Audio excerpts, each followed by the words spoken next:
ভর্তি চলছে। সৃষ্টির শিক্ষা পরিবার, শিক্ষা সেবায় একটি নাম, একটি বিশ্বাস। আসসালামু আলাইকুম রহমতুল্লাহ। সুপ্রিয় শিক্ষার্থীরা, আজকে ক্লাস নিব হচ্ছে অনুশীলনী 10.2 এর এক্সট্রা উপপাদ্য এক্সট্রা 7 নম্বর। তো 7 নম্বরে আছে যে প্রমাণ করো যে সমদ্বিবাহু ত্রিভুজের। তো তোমরা বুঝতে পারছো যে এখানে সমদ্বিবাহু ত্রিভুজ লাগবে। সমদ্বিবাহু ত্রিভুজ আঁকাইতে হবে ভূমির প্রান্ত বিন্দু দ্বয় থেকে।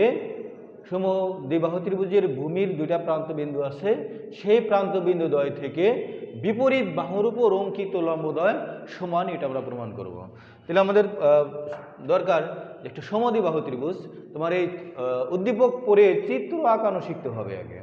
এখানে সমদ্বিবাহু ত্রিভুজ আমাদের আঁকাতে হবে, যে ত্রিভুজের দুইটি বাহু সমান তাকে কিন্তু সমদ্বিবাহু ত্রিভুজ বলে। তো আমরা আনুমানিকভাবে একটি সমদ্বিবাহু ত্রিভুজ আঁকাই।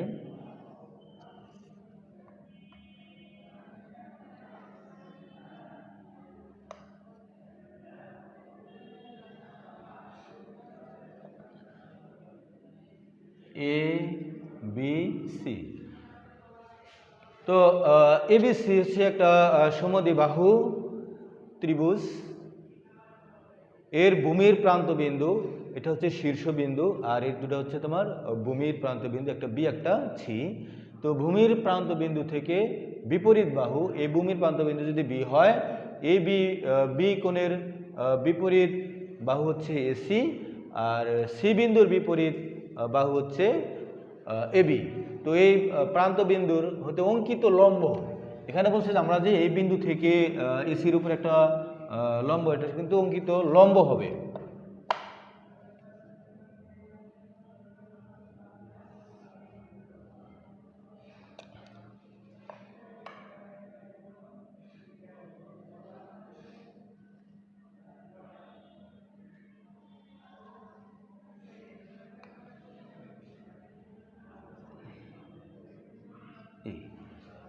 তো অঙ্কিত যেহেতু এটা লম্ব, আমরা এটা মার্ক করতে পারি। যেহেতু বলছে অঙ্কিত লম্ব, তো আমরা জানি যে কোনো রেখার উপর যদি একটা রেখার লম্ব হয়, লম্বতে দুইটা সমকোণী ত্রিভুজ যেহেতু এটা, তাহলে দুই পাশের কোণ দুটা কী হবে 90 ডিগ্রি। তো এটা যদি আমরা লম্বর চিহ্ন দিলাম, যে এটা যেহেতু লম্ব অতএব এখানে 90 ডিগ্রি কোণ উৎপন্ন করছে। তো আমরা প্রমাণ করব যে এই লম্ব সিডি আর বি কি সমান হবে। তো প্রমাণ আমরা মনে করি এ বি সি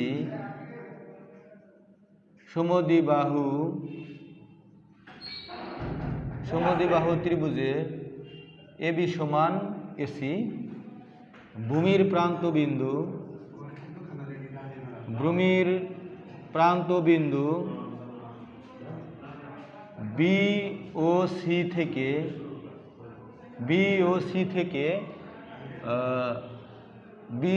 সি থেকে অঙ্কিত লম্ব, বি ও সি থেকে বিপরীত বাহুর উপর অঙ্কিত লম্ব বিই ও সিডি। এটা হচ্ছে বিপরীত বাহুর উপর অঙ্কিত লম্ব বি ও সিডি। প্রমাণ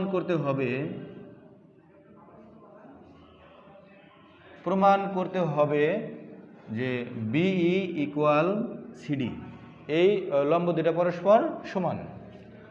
প্রমাণ।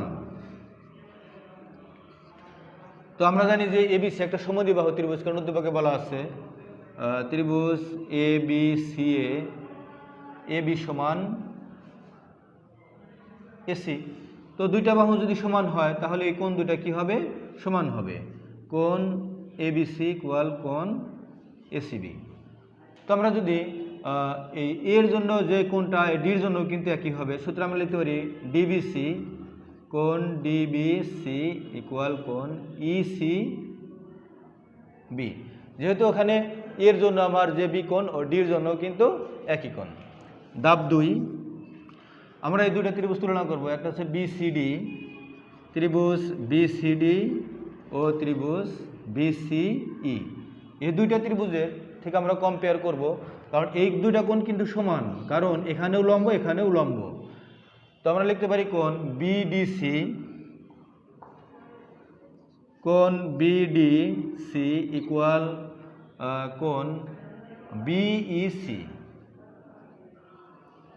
বিইসি। তো আর আমাদের এই কোণটাও কিন্তু সমান, একটা হচ্ছে কোণ ডিবিসি, কোণ ডিবিসি ইকুয়াল কোণ দেখো এই কোণটাও কিন্তু সমান ইসিবি, ইসিবি। আমাদের এই কোণটা যে সমান আমরা কোথায় পেলাম?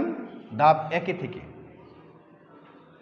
সূত্র হচ্ছে ধাপ 1 থেকে পেয়েছি যে কোণ দুইটা সমান। আর একটা হচ্ছে বিসি হচ্ছে সাধারণ বাহু, বিসি সাধারণ বাহু। তো এখানে দেখো কোন শর্ত আছে, দুইটা কোণ সমান একটা বাহু সমান, অতএব এখানে আমরা লিখতে পারি যে কোন বাহু কোন উপপাদ্য অনুসারে ত্রিভুজ দুটি কি সর্বসম। সুতরাং ত্রিভুজ বিসিডি সর্বসম ত্রিভুজ। আমরা লিখতে পারি যে যেহেতু এই কোন বাহু কোন উপপাদ্যের ত্রিভুজ দুটি সর্বসম, সুতরাং আমরা লিখতে পারি যে ত্রিভুজ বিসিডি সর্বসম ত্রিভুজ বিসিই। আর আমরা এও জানি যে দুটা ত্রিভুজ যখন সর্বসম হয় এদের অনুরূপ কোণ অনুরূপ বাহুগুলোও সমান। সেই সাথে আমরা লিখতে পারি যে বিই ইকুয়াল সিই, বিই ইকুয়াল সিডি। যেহেতু আমাদের প্রমাণ করতে বলছে যে অঙ্কিত লম্ব দুইটা সমান, যেহেতু আমাদের অঙ্কিত লম্ব হচ্ছে বি আর সিডি, অতএব আমরা প্রমাণ করলাম যে বিই ইকুয়াল সিডি প্রমাণিত। তো আশা করি শিক্ষার্থীরা তোমরা 10.2 এর 7 নম্বর এক্সট্রাটা তোমরা বুঝতে পারছো। তো পরবর্তী ক্লাসে দেখা হবে, ভালো থাকো, আসসালামু আলাইকুম।